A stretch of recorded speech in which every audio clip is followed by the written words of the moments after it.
We're on page 81. Let's look at section 60. So remember, we were talking about the decimals, we were talking about the number 10, we were talking about the 7 days of the week. Certain things that could have only come from one source. Yeah. And, you want to move this closer? And the rabbi says, look, it must prove to you that there was at least, there must have been one point in history where everyone was part of the same family, where there was one person who put together a system, and that's the way it continued throughout time. And look in section 60. The Kuzari said, but isn't your argument undermined by what is recorded in Indian history? In India, they have identified places and edifices that are hundreds of thousands of years old, built well before your account of creation. Meaning, doesn't it disprove everything you're saying? Once you look at the Indians who claim they have traditions for the thousands and thousands and thousands of years before you even claim that the world existed? It's like the Jewish guy once met a Chinese guy. Know the story? And the Jewish guy tells the Chinese guy, like, how long have your people been around for? He said, our calendar goes back about 4,700 years.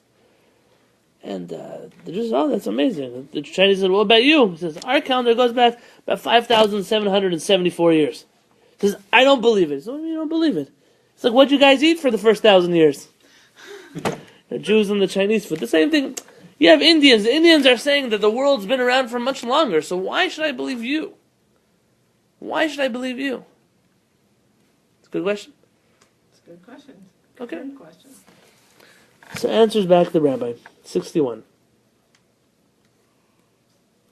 The rabbi responded, my belief would be undermined if this information came from a truly reputable nation, or from a universally accepted book which contained concrete numerical data. But this is not the case with India. Meaning, if you had proof, and you proved to me, and you had a historical book that everyone agreed on, that this was tradition, could be you'd have a good argument. But you're bringing me a proof from the people of India. They are a wayward people who do not possess any solid facts about history. Much of what they allege is meant to confound other faiths, just as they do with their images, their idols, and the practices they claim are helping them. They ridicule anyone who says that he has a book written by God. The Indians, as you know, are not a nation of one religion. They're not a nation that agrees on much, actually. And he's saying this is just a problem, because you're telling me the Indians. The Indians is a very generic term. It's very vague, and it's a little bit presumptuous. The Indians. But there are some Indians who disagree. There's some Indians who have different religions. So the Indians. Additionally, this reminds me of when people say the rabbis say X, Y, and Z. Which rabbis? Or you tell someone something, the Gdolim don't agree. Which Gdolim? Which giants? There are different kinds of Gdolim, different camps. These are presumptuous terms, because in essence what you're saying is that all of the rabbis agree on something, when in essence you're only referring to your rabbis. So that's good for you, but that doesn't help me. It would be true if you got my rabbis and they disagreed. But they don't. And the same thing is true here. If you brought me an objective source with concrete data, I would be able to sit down and say, maybe that's a good question. But you're bringing me proof from the wrong place. As far as their erudition, they have written only a few books, and those are written by only a few individuals. It can't be that you claim that one book speaks for all the masses. When we speak about a Tanakh, the Tanakh is the central Jewish book. All the Jews agree that that's their Bible. Some observe it, some don't, but they agree on something. I once saw somebody arguing with a Christian missionary. He was telling the Christian missionary, you know why we don't believe? Because I can disprove you because the Rambam says you're wrong. So Mr. Pulli, the yeshiva boy. Of course the Rambam says he's wrong, but you can't bring a proof to a Christian missionary from the Rambam. Yeah, if you're going to argue and you're equipped to argue and you're trained to argue, not everyone is and most people aren't, and there's a productive reason to do so, the way you disprove them is by going to the actual text that they agree on also, the Tanakh, and showing them how they don't know Hebrew, they don't know how to read Tanakh, they've translated things wrong. But to bring a proof from the Rambam, it's like my wife came to shul once, and somebody came over and said, how come you don't wear a shaiton? Happens to her a lot. And she said, because I cover my hair in a different way. And she said, well, the Rebbe said that you have to wear a sheitel. And my wife said, which Rebbe? It's very presumptuous. People use the term the Rebbe. Which the Rebbe could be? There are thousands of Hasidic groups. What makes your Rebbe the Rebbe? The capital T. She says, the stolen Rebbe? I said, no, not the stolen Rebbe. She said, well, I'm a stolen Chassid. So, if anything, you can bring me a proof from my rabbi, but don't come to me with a proof from your rabbi that I have to change what I'm doing. You have to know, some of these people, they argue with material that it's not competent. It's not something you have to deal with. A Lubavitcher would have to deal with the issue of how could they not wear a wig when the Lubavitcher Rebbe said you have to. I don't. They do. That's understandable. The same thing is true. You're bringing me a disproof, though, from people that not everyone agrees with, and they themselves don't agree with. Only the feeble-minded will be beguiled by some of their astrology books. Clearly the scientists, the astronomers of their time, they didn't give so much credibility to Indian science, which record events dating back tens of thousands of years, or by works like the Nabatean Book of Agriculture. Someone read the footnote 53? Rambam discusses this particular work. He says that it had been translated into Arabic and was very popular. It is a book on the occult, superstition, and idol worship. And it's called the Book of Agriculture because the Nabateans believed that the only way to succeed, successfully work the soil, was to first appease the celestial gods, the sun and the stars. The Nabateans were a Semitic people who lived in the ancient territory of Edom in Transjordan. Their recorded history begins as early as the 4th century BCE, and they faded out of history with the advent of Islam. So you bring me a proof from a work which is just, it's ludicrous, a bunch of baloney. Celestial gods you have to appease before you plow the land. That's the only way to successfully work the soil. That's something you could easily disprove. Just work the soil without doing that, and the same thing will happen. But that's their business. So how can you expect me to take this nation so seriously? That particular work mentions the names of Janbushar, Sagrit, and Roanai, who purportedly lived before Adam. They even allege that Janbushar, in Hebrew we say Janbushar, was Adam's teacher among such claims. If Adam Rishon is the first man, and he communicates with God, so isn't another person going to be born who's going to be his teacher? It's just a silly play on history. So why should I take them seriously, says the rabbi? It's not the kind of people that I should take seriously. They're not them. Understood? Yeah. Mm-hmm. Okay. The Bible is accepted by such a huge portion of the world. It says Adam was the first man. And I don't know how many people actually know about this other book, the Book of Agriculture. Right. It's obscure. Or even the fact that, I don't know if he even is using numbers, but objectively these works are just... Oh, right. Yeah. Very questionable. At best.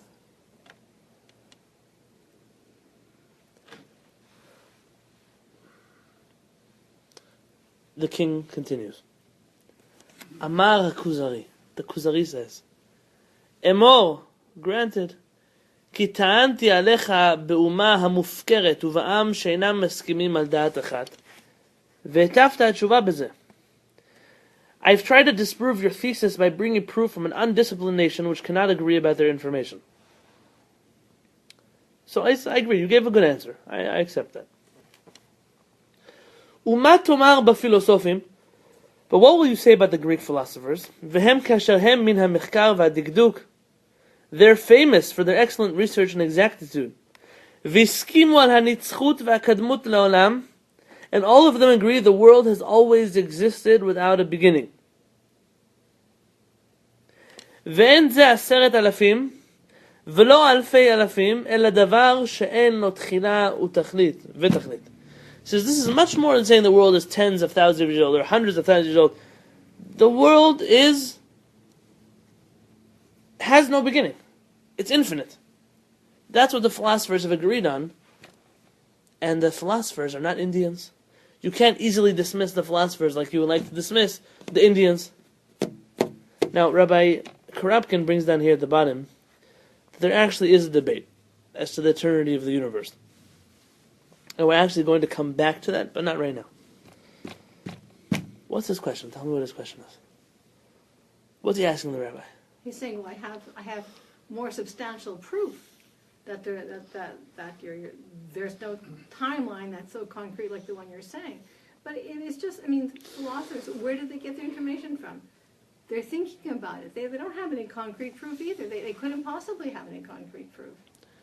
But they're more respectable people. They're more respectable, but nonetheless... The philosophers are to them what scientists and doctors are to us.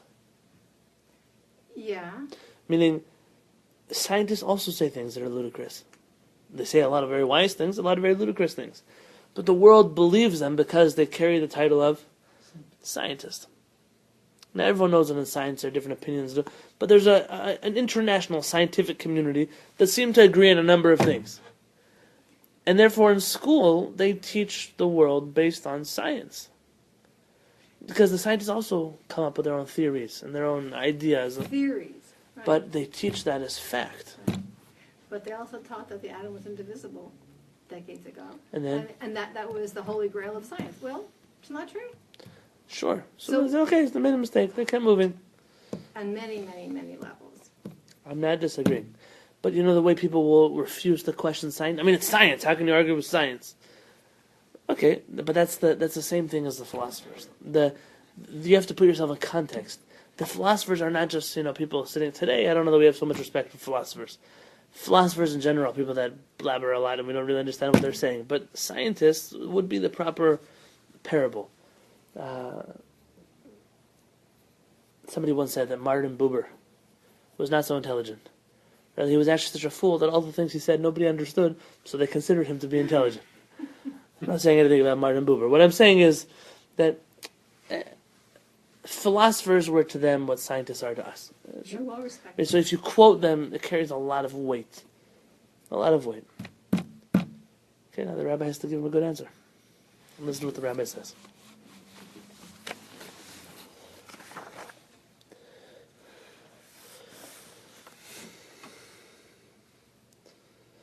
Maybe before we mention this, there's a Talmud, the piece of Talmud in Tractate Sota on page 49. The Talmud says that in the pulmus of Titus, in the place of Titus, they decreed that a Jew should not teach their son Yevanit, Greek. Some have the verse Chochma Yevanit, Greek wisdom. So what is Greek wisdom? What is Greek wisdom? And so philosophy. Some say that. Others understand this to mean that Greek was just a generic term for secular studies. This is the basis for many Orthodox institutions which refuse to teach secular studies. Many of the people that we know, that at least from the European Jewish community, in Volozhin, when they had an ultimatum either to teach secular studies or to close the yeshiva, they chose to close the yeshiva. Really? Sure, because why should they introduce secular studies when it's against the Torah, at least their understanding of it? Same thing is true in Israel today, where there are certain religious groups that refuse to allow secular studies into their curriculum. And the government says, okay, we'll stop funding your schools, and that's what's happening, and it's become a crime, and so on and so forth. But it's not just in Israel. Today there are many yeshivas in this country which are already refusing to put an emphasis on secular studies. There's even communities that are close to us where in 10th grade they stop teaching secular studies to the boys. It's a crippling phenomenon in the Jewish community. It's dangerous, but they perverted this teaching to mean you're not allowed to teach secular studies to your children. But essentially here, there's a rabbi, his name is the Rivash. The Rivash has a book of questions and answers. And the Rivash was asked, what does it mean you're not allowed to teach your child Greek wisdom or Greek philosophy? He said it's not the philosophy that's prohibited. It's the style of the Greek philosophers that's prohibited.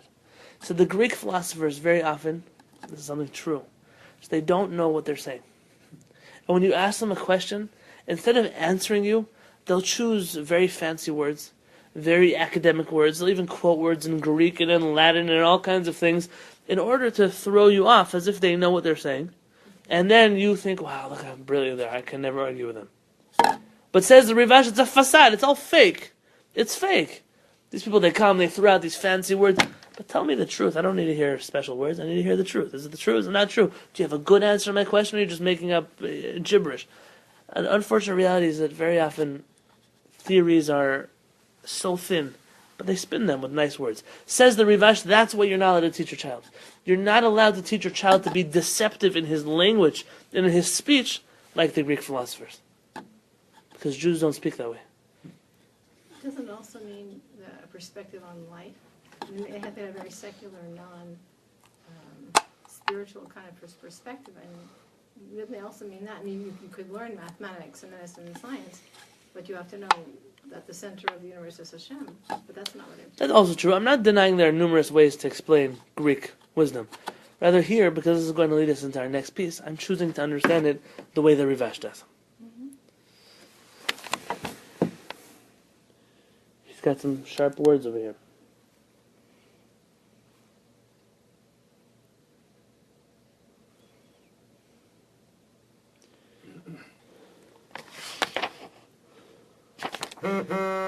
So, we're in section 63.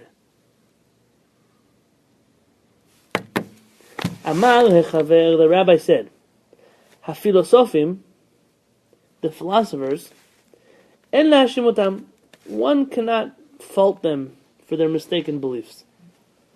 Mipnei shehem am shelo nachalu chokhmah velo Torah.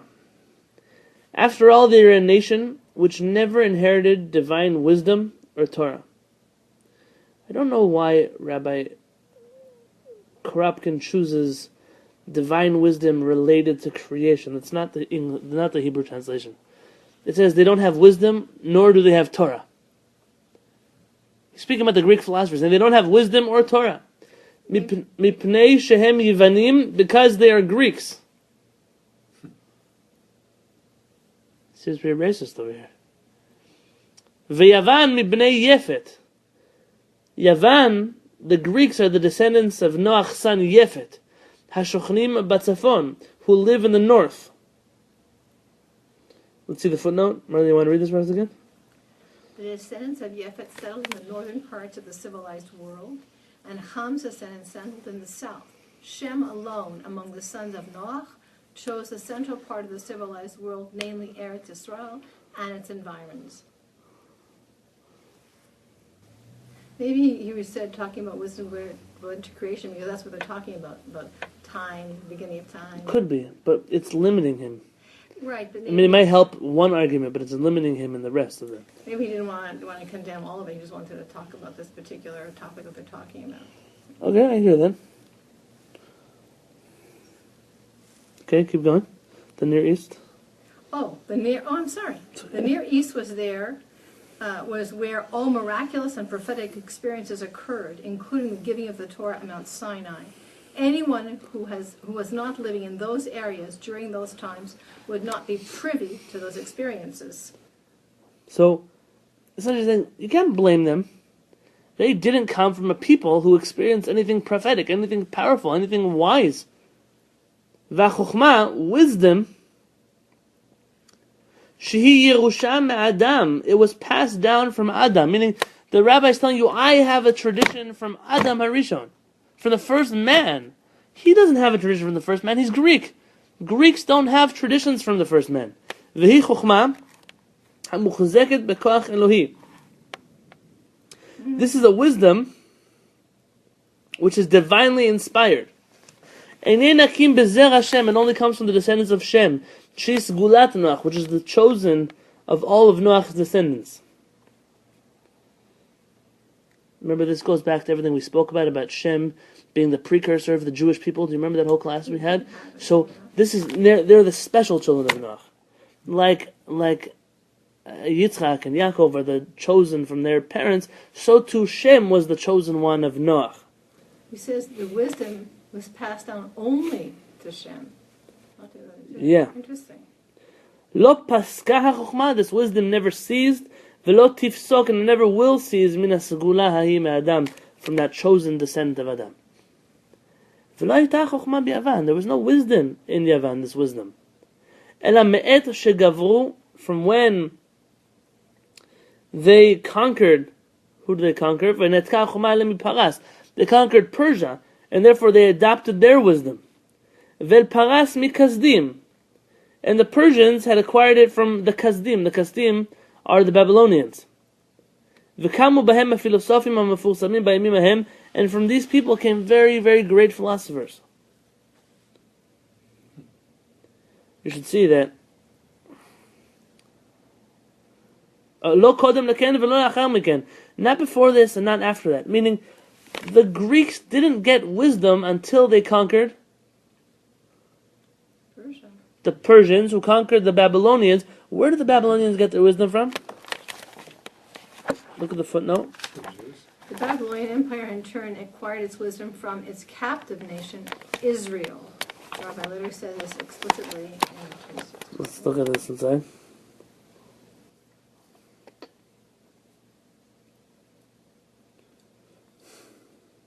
Let's go to page 234.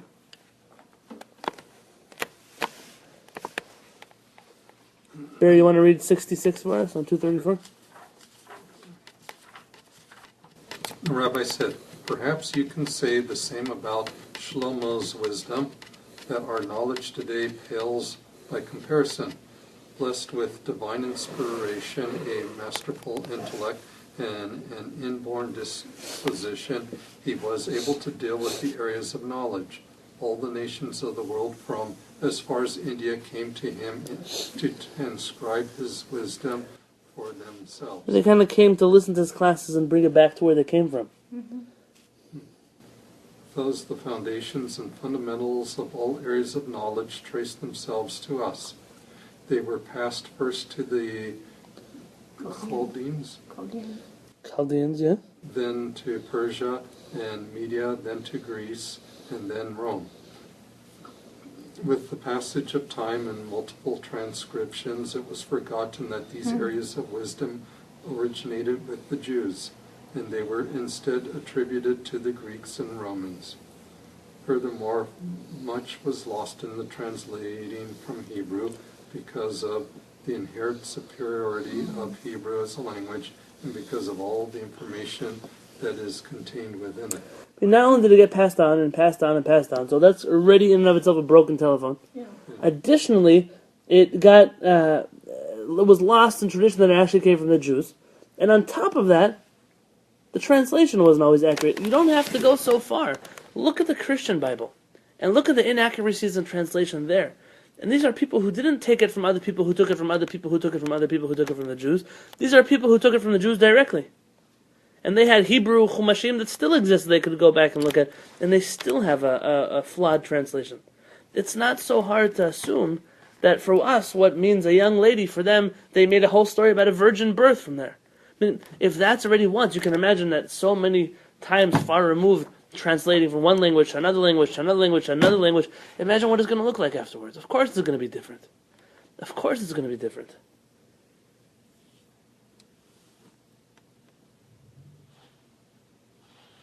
There's an example of this. You know that the Megillat Esther, does not have what inside of it? Hashem's name. It doesn't have Hashem's name. Why doesn't it have Hashem's name in it?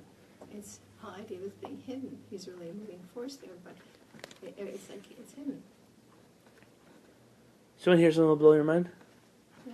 There's a commentary called Ibn Ezra. Mm-hmm. I think I saw this in Ibn Ezra. One of the early Sephardic commentaries, and before nice shots were made. He writes, and there definitely is a Kabbalistic side. The whole Megillah is about being hidden, and Hashem's. It's the first time we find Hashem being hidden from us. There's a lot to learn from that whole story. But he writes something more in the realm of Pshat, and he says, "What's the last part of the Megillah? They copied the Megillah over into where? Do you remember this?" Mm-hmm.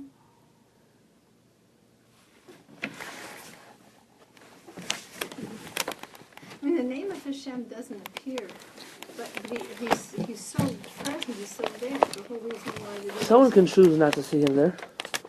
Well, you can't really, because they fasted and prayed, and then the whole evil decree was reversed. King Achashverosh levied taxes on both the mainland and the islands. all his mighty and powerful acts, and a full account of the greatness of Mordechai, whom the king had promoted, are recorded in the book of Chronicles of the kings of Madai and Paras and Persia. They recorded over the Megillah.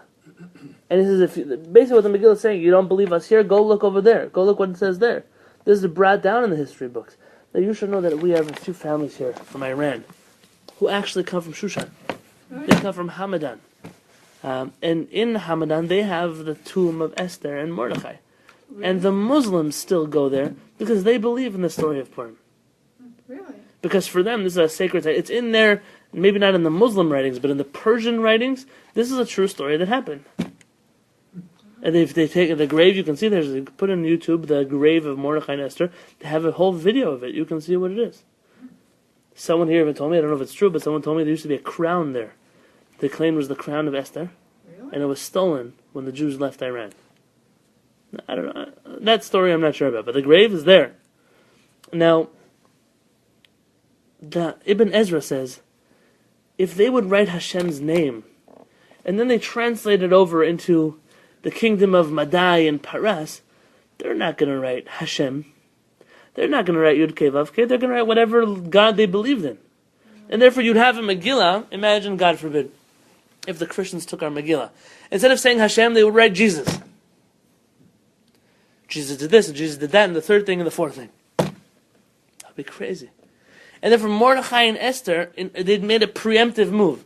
And they took out Hashem's name, and that's why the Talmud says that wherever you see the king, without Achashverosh's name next to it, what does that mean? Hashem. Why would the Talmud say such a funny thing?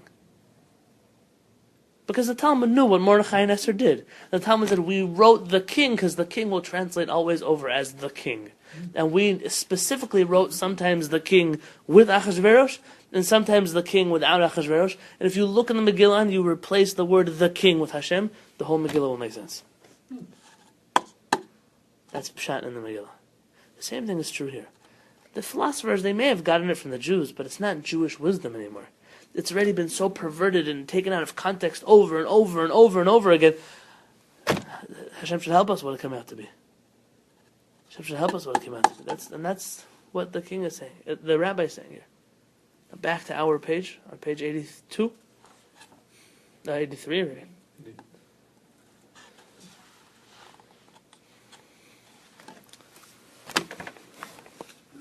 He says,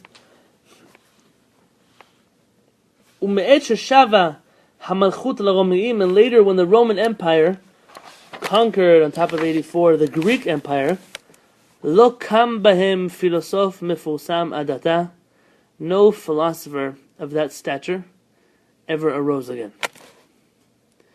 Meaning? There were no great Roman philosophers. No great Greek philosophers. No, it says no philosopher of that such ever rose again after the... Why? Because Rome didn't take anything from Greece. Greece had nothing to offer. They were the first nation that had nothing of their own to offer. Only things they had plagiarized from other nations. And here's now an interesting question. We'll end off with this because it's something good. This is a true pshat. Look at his words here.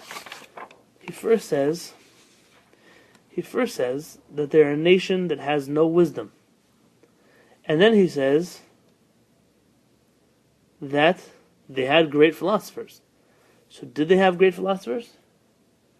Or did they not have great philosophers? And then he writes that they took the wisdom, you see, they took the wisdom from Persia. They conquered the Persian Empire and adopted their wisdom. So do they have wisdom or do they not have wisdom? Make up your mind. Brother, what's the answer to this question? Do they have wisdom or do they not? They had wisdom, maybe it wasn't They took theirs. wisdom. They had wisdom, but it wasn't their wisdom. They had wisdom, but it wasn't their wisdom. This is the difference here. There's something called Yerusha. Yerusha, Morasha. What does that word mean? Torah tziva lanu Moshe. Moshe gave us a Torah, commanded us a Torah. Morasha Kehillat Yaakov. It is the inheritance of the house of Yaakov. What does it mean, inheritance? When you inherit something, what does that mean? You inherited a quality from your parents. You got it from the previous generation. From the source. when something's an inheritance, it's yours. It's yours. It's not somebody else's. It's yours. It's yours. Given to you. What about when you plagiarize? How you steal. Or when you, let's say not even steal, you adapted from the original work. What does that tell you? Adapted. It's not your original work. When someone wants to, let's say I once bought a book, I thought it was written by the Chavetz Chaim. Then I opened it up to adapted from the teachings of the Chavetz Chaim. I stopped reading it. Not because I disagree. It no longer carries the integrity of the Chavetz Chaim wrote these words. Rather, somebody else, this is their understanding of the Chavetz Chaim's words. Right? And there's a very big difference. There's a very big difference. An inheritance and an adaptation. Plagiarism is sharp, but it's essentially what it is. It's essentially what it is. When he says they have no wisdom, so you're speaking to me about a nation of philosophers that didn't study philosophy in Greece. They studied philosophy in other countries. They acquired their wisdom from different places. There are actually the Greek philosophers, I don't know how to say their names in English, but Thales or Thales, if you know what I'm talking about, or Pythagoras. Pythagoras, there you go. There you go. The Pythagorean theorem, is that there? Both of them studied outside of Greece and then came back to Greece with philosophy. Meaning, both of them were the great Greek philosophers that weren't actually Greek. They weren't actually Greek. And it tells you something about them. There are countries in the world which don't have universities. And they send their people are very intelligent, they send out of the country to study university, and they bring them back. You already know which countries I'm speaking about. And what does that tell you about the countries they send people out from? They don't have their own higher level education. Right? They don't have that level of it. So it could be that there are very wise people from their people, but they didn't get it from themselves. They were trained outside of that. Maybe the last example? Imagine the difference between a yeshiva guy, a rabbi, who studied Torah in a yeshiva, or a lady who studied Torah by rabbis and rebbitzins. Imagine that experience versus somebody who studied Talmud at UCSD or any other university. I met once a Talmudic scholar. That's all he was. He was a Talmudic scholar. Didn't know anything about learning Gemara. He doesn't know to learn the way we know how to learn. He's an expert in Talmud, but not the way we learn it. You talk to him, he'd get lost if he went to yeshiva. He'd get lost if he went to yeshiva. Because what he knows about is all these criticisms of the Talmud and stories of the Talmud. He doesn't know how to sit down and do a Rashi and a Tosfot and a Maharsha and the Rambam. He doesn't know how to learn like that. Of course he doesn't know how to learn like that. Of course he doesn't know.